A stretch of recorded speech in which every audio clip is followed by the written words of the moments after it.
they are going for their day-to-day work. But me only having this problem like this because the individual variation. It won't affect the same for everyone. Each and individual susceptibility and they have less immunity.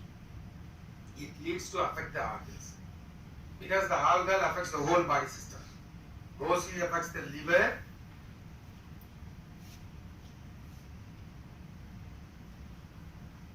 This is the picture of gallstones.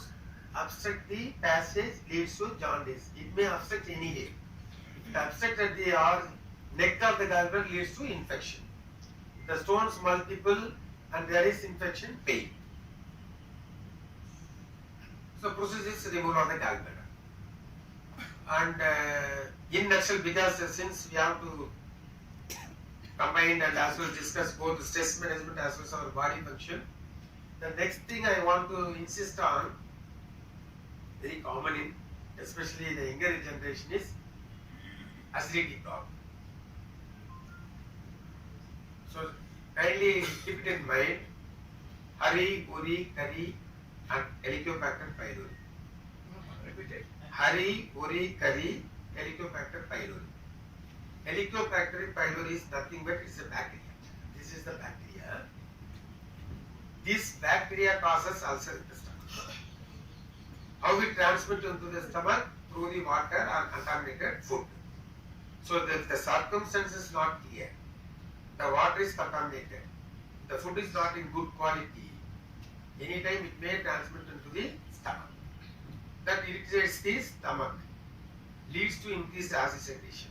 Causes ulcer or gastritis or burping, indigestion, everything. So this is called dyspepsia. Pepsics means digestion. Dyspepsia means abnormal digestion. That's all. It may be pain. It may be burning. It may be fullness.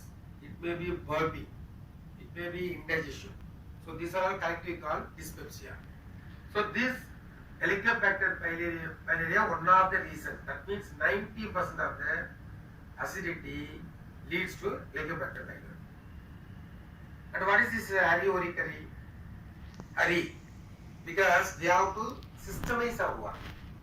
If you are hurry, unnecessarily hurry in your work, you will end up in stress. Here only the stress management comes.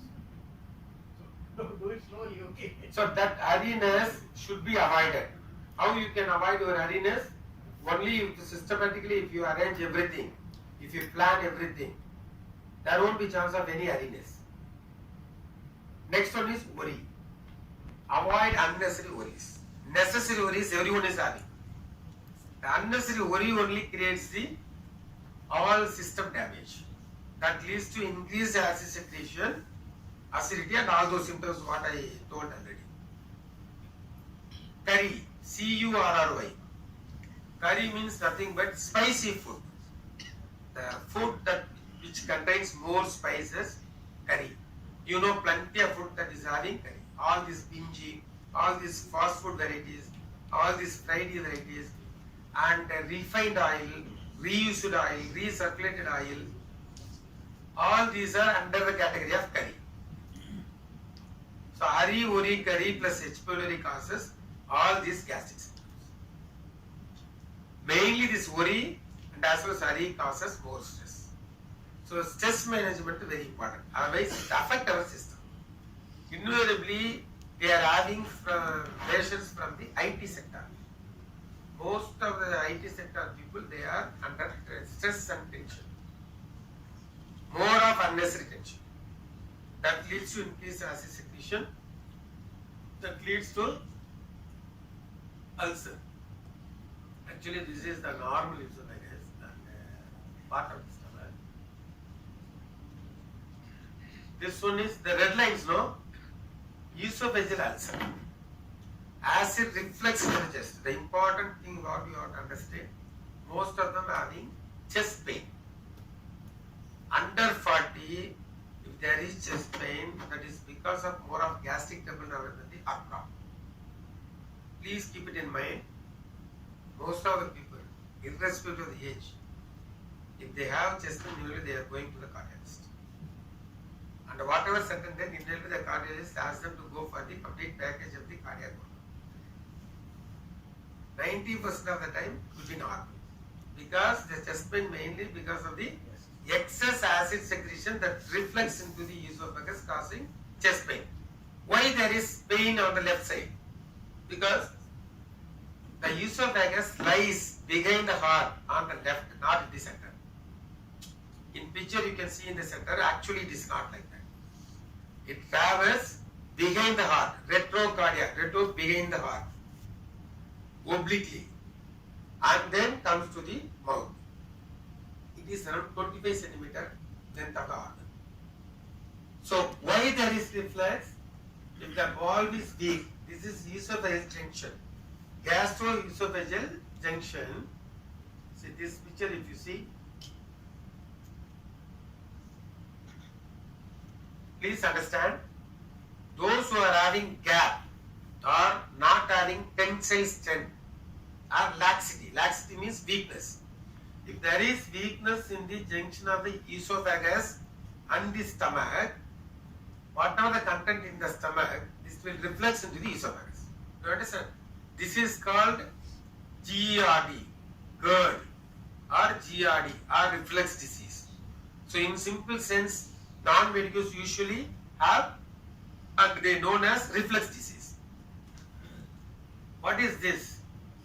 The esophagus, the stomach portion prolapse into the esophagus. We are seeing from above. From above, the endoscopy introduced to the mouth, and we are seeing from above. You understand? Through this gap, the stomach portion.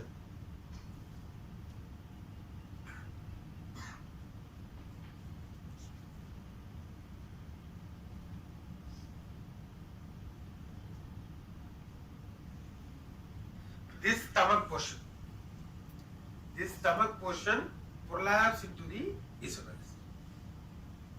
This causes reflux and weakness, leads to hiatus hernia.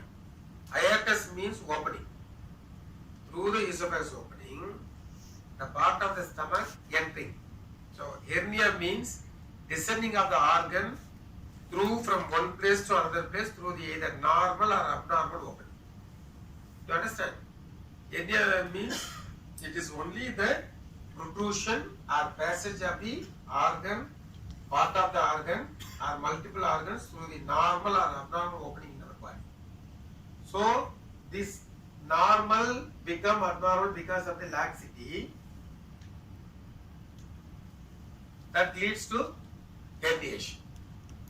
What is the problem of this one? Those who are having more weakness, if it herniates, having blocking sensation. Some of them invariably complains whenever they are having heavy food or in empty stomach, some blocking. They are not able to even breathe well. That is because of the severe reflux disease. For the younger generation, more under stress, they are having this type of problem even without herniation. That is the issue. That is called the endoscopic negative reflux disease. Endoscopy wise it could be normal, but they are symptomatic. Okay, so these type of patients will have obstructive symptoms. Something having obstruction at the site. Actually it is not obstructing, it's only a transient time. And this one, severe ulceration. And those who are smokers and alcoholic, if they are having violent cough, the esophagus mucosa weakens, invariably it ruptures. That leads to sudden bout of vomiting of the blood. Sometimes it will be 500 ml to 1 liter. And then it closes on its own. That is called Mallory Weiss tear. Just tear in the lower esophagus because of the violent cough or violent vomiting due to this alcohol or smoking or chronic belching. It's part of the stomach. These are all gastritis. Part of the stomach gastritis. Mainly this causes stress, irregular food habit, inadequate food intake, and less quality of food intake. And all those things what I mentioned, Hari, Uri, Kari, H. pylori. This causes antral gastritis. Gastritis means it is prior to the ulcer. Early phase of ulcer is called gastritis. That's all. So it is reddish in nature. This is ulcer, antral ulcer, means the chronicity of the gastritis is not taken care of that. That means if you are not taking treatment, if you are not consulting your doctor, you may land up with the ulcer if you are not treated well or if you are not taking care of it. This is duodenal ulcer. The other thing is duodenal ulcer in the duodenal portion, that is next to the stomach. This is the key organ of the body. This is also 25 centimeters length. And other things are noted to fissure, commonly those who are sitting in long time, and those who are having constipation, or those who are having frequency of stool more than 3 times a day. And this one, the ulcerative colitis, or other patients, those who are obesity, those are all invariably having a tear or small ulcer in the anus, that is called fissure. For the fissure, acute medical management. Chronic, patient needs surgery. Okay. And the other thing commonly affected one is piles. Piles is nothing but the enlargement of the venous system due to continuous pressure or weakness of the supporting muscles. The supporting muscles which not support the vessels that become enlarged, weakened.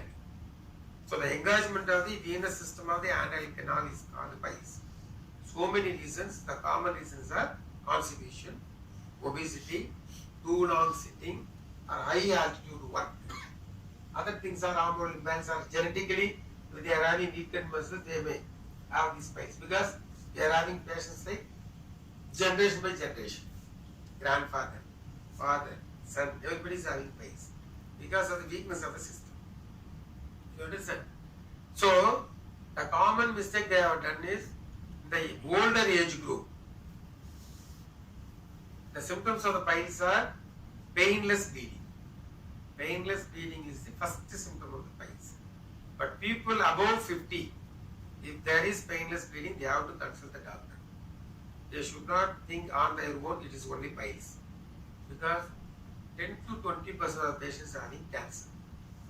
In cancer also there is painless bleeding. So you cannot differentiate, only the clinician can differentiate. So above 50, if there is painless bleeding, always consult the doctor. You advise your parents, you advise your grandparents or friends. Less than 40, if there is painless bleeding, consult once to the doctor. It may be something else.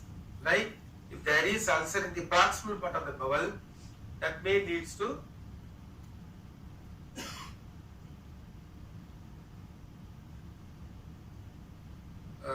something like ulcerative colitis or Crohn's disease. The ulcerative colitis and Crohn's are genetic disorders that causes multiple ulcers in the colon, leads to bleeding. The another common one is fistula. So constipation, diarrhea causes infection in the anal canal, leads to fistula.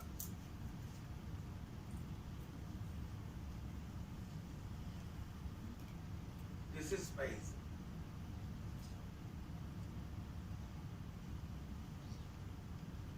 This is ulcerative colitis. See, normal system, increased pressure causes engagement of vessels, leads to bile mass. You understand? So, the general advice, better to avoid too long sitting and too long standing. Both causes more pressure in the lower GAT. Lower GAT means rectum and anal canal. There is more pressure, there may be chance of piles formation. So better to change your position every 2 hours. Either you can walk for 10 minutes like that. So change your position, change your posture, change your work at least every 2 hours. That is generally better for the whole body function. Even if you concentrate continuously more than 2 hours, you cannot be that much oriented, or you are not focused much. So take 5 to 10 minutes rest. Go for some other work, or think in different place, in different things or same things.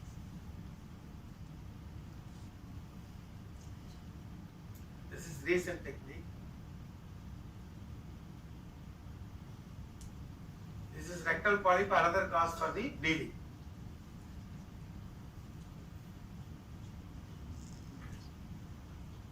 This one is ulcerative colitis. Genetic cause, common in 20 to 40 years. It presents with the bleeding per rectum, indigestion, bloody diarrhea, weight loss, loss of appetite, and uncontrolled ulcerative colitis cause all systemic symptoms like arthritis, dermatitis, and even loss of eye vision and other things. In a way, they lands to major emergency surgeries. So, in nutshell, this is our GET system function.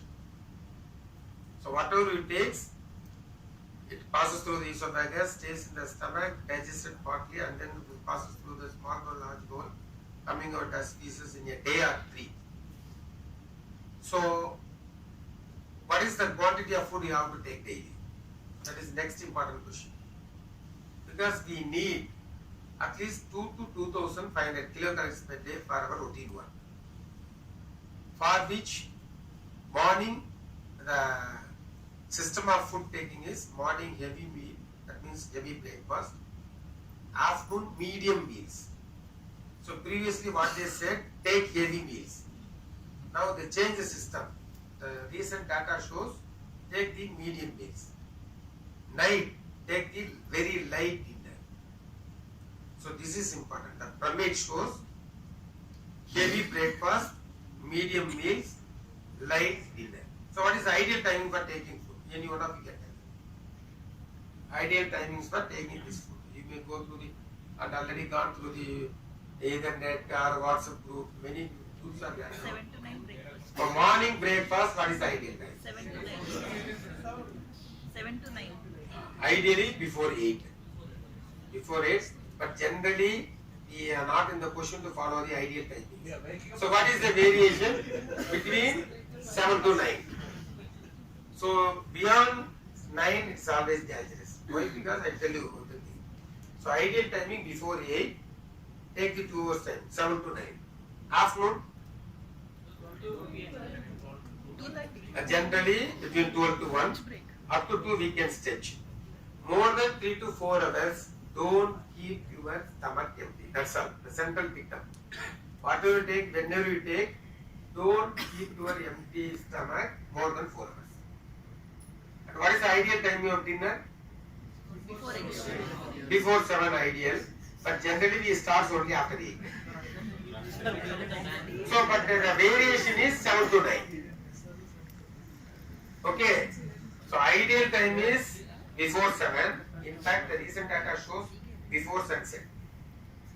What they change the following. Before sunset, you will take the food. Says you should have your dinner before sunset. Yes. That is the ideal time. Most of the time we are not in the position to take it. In fact, we are not able to take the snacks also. So, the ideal timing is before say 7 for our convenience. And the most of data shows for the Indian setup, 7 is okay, maximum up to 8. Why? Keep your stomach and take your food at least 2 hours prior to your bedtime. So what is your ideal bedtime? 9 o'clock. That is for you. But the ideal is 10 to 11. Because for the adults like you, what is the minimum hour of sleeping you need? Sound sleep. Sleep. So many things, no? Sound sleep.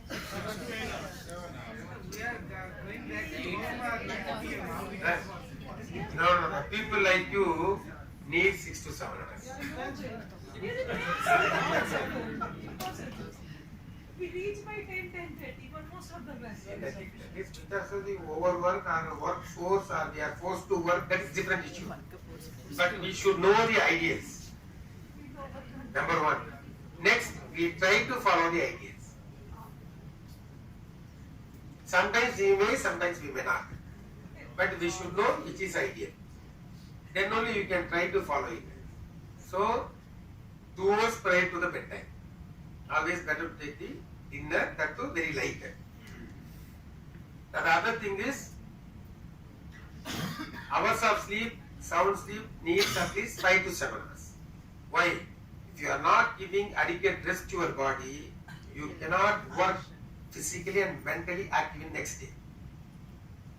If you work continuously a day, next day only you feel fatigue. Why? Our body system cannot cooperate with our mind. But because that is also fatigue, this is also fatigue, they are not cooperating each other. In that position, we are not able to perform well. So give adequate rest. That's why the foreign system is excellent. They are working for only 5 days, but very hard work. They are not taking rest.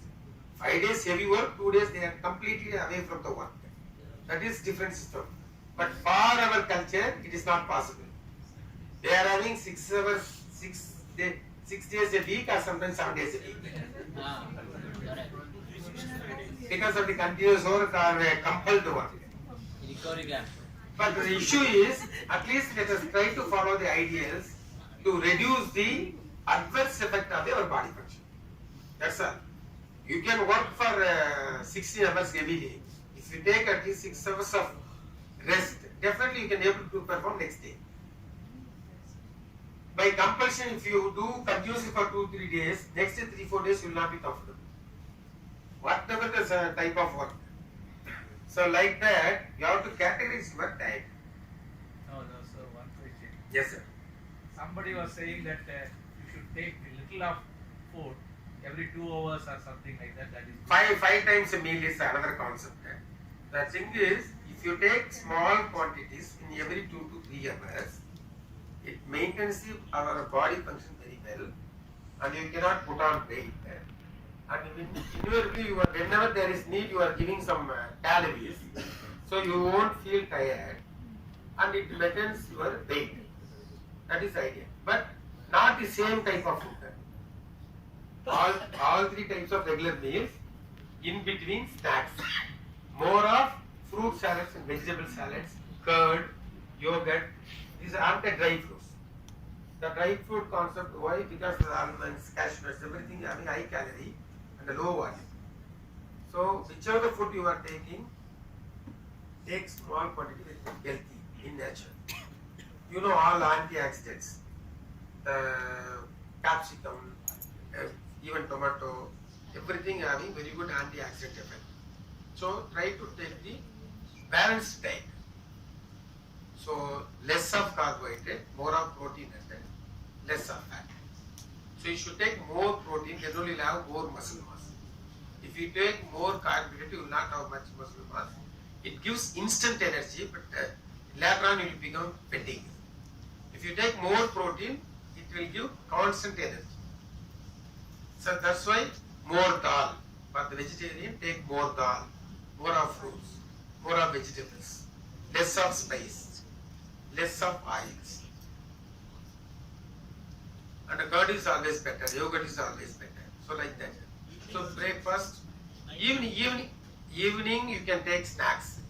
That too, curd you can take, but the ideal timing is invariably the recent data shows morning or afternoon rather than in the night.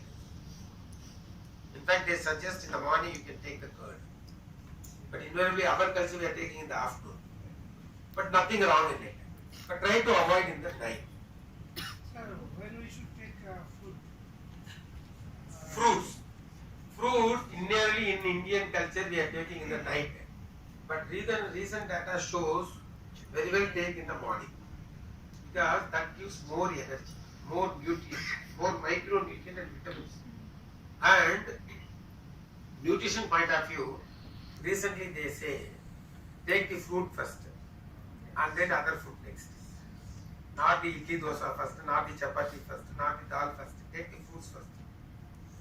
If you fill your stomach with the fruits, you will take less of other type of food, whatever may be the issue.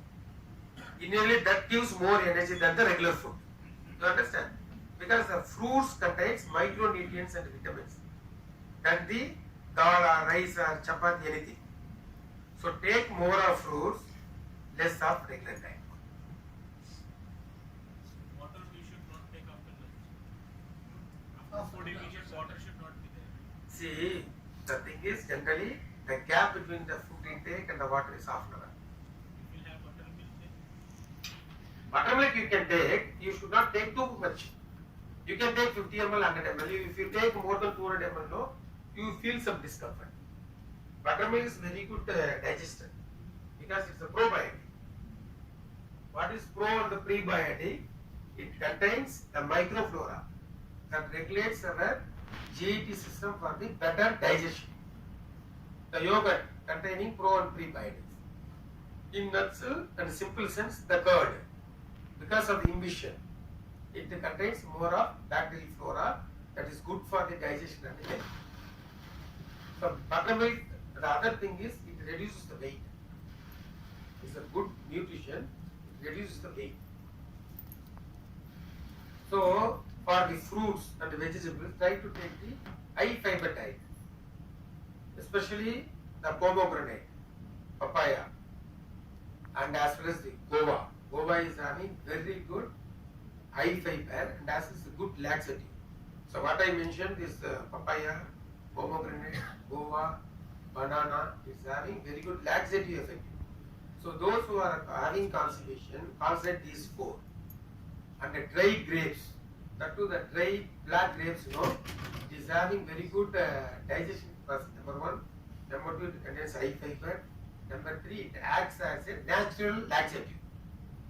So those who are constipated, whether young age or above 60, if you take, concentrate all these fruits and dry fruits, you will not have this constipation problem. Because even in younger generation, constipation problem, because of the one is hidden timing, irregular timing of the food. That's why they are developing all these test symptoms. Number two, inadequate food because of the urgency. They are willing to take 4 chapatis, they are never taking only 1 chapati because of the less of time. So inadequate intake. Third, inadequate water intake. So what is the minimum consumption of water? For this age group, at least 2 to 2.5 liters. If you take less than 2 liters, okay, adjustable. If you take hardly only 1 liter, definitely you will end up with the constipation within a week or 2 weeks time. Constipation means the motion is hard, that is constipation. Or passing motion after 48 hours or 3 days, that is constipation. What is diarrhea? More than 2 frequency a day, that is diarrhea. More than 2 frequency. Morning and evening, normal. Passing stools 2 times before breakfast, that is abnormal. Most of the patients complaining, after getting from the bed, they are going for the toilet. After taking coffee, again they are going for the toilet. Because the coffee will be having laxative effect. That increases the prokinetic activity of the bowel. So it increases the movement of the bowel. That leads to again cleaning of the bowel. That is habitual. You understand? Here, the important thing, irritable bowel syndrome. What is irritable bowel syndrome? Anybody of you heard about irritable bowel syndrome? Any one of you? It is mainly because of the stress. That's why this is stress management. So these are all stress-related disorders. Uric causes ulcer, acidity, dyspepsia, indigestion. Stress causes indigestion. It could be diarrhea or it could be constipation. The both stress leads to diarrhea or constipation is called irritable bowel syndrome. What is irritable bowel syndrome? Because of the irritation of the bowel causes these syndromes. What is this syndrome? Either diarrhea or constipation. So passing motion once in 3 days, once in 4 days, even once in a week we are having patients.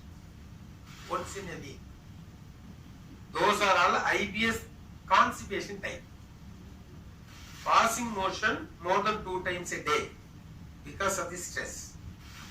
Other reasons are there, but the main factor is stress. Very important stress management. We are having patients, they are passing more than 20 times a day. 20 times a day. Lady patient coming from the south of Tamil Nadu, from Nagarkoil. After my TV interview, she came from here and consulted with me. Within 10 days, 20 times become 10 times. Because of the medication, lifestyle modification, dietary modification. Then only it works. Medicines alone cannot help. Dietary changes alone cannot help. And the lifestyle modification alone cannot help. It should be combined effect. So all three joined put together, then only they will be relieved of at least some symptoms. Because out of 20 times become 10 times. And slowly in 3 months time, now she is passing twice or thrice. Not become absolute normal. Twice or thrice. I asked her, how you manage? Because since she is a homemaker, she can jolly well for the going for the toilet frequently without any disturbing the other work. Suppose office going. The problem with the office going work, invariably they inform me they are not taking food in the home. Because the symptoms in irritable bowel syndrome, please understand and listen. Number one, they will have the passage of motion or having urge of motion. That means they are having feeling. They have to go to the toilet for the motion, but they won't. But they will have that urge, that feeling. So urge of motion or passing of motion immediately after food or whatever they intake. This is the first symptom. And second one, they will have this dyspepsia symptoms. What are the dyspepsia symptoms? Fullness, bloating, burping, indigestion, pain, chronic pain. So these are all dyspepsia symptoms. The IBS patients will have dyspepsia symptoms. And less of appetite. That leads to fatigueness.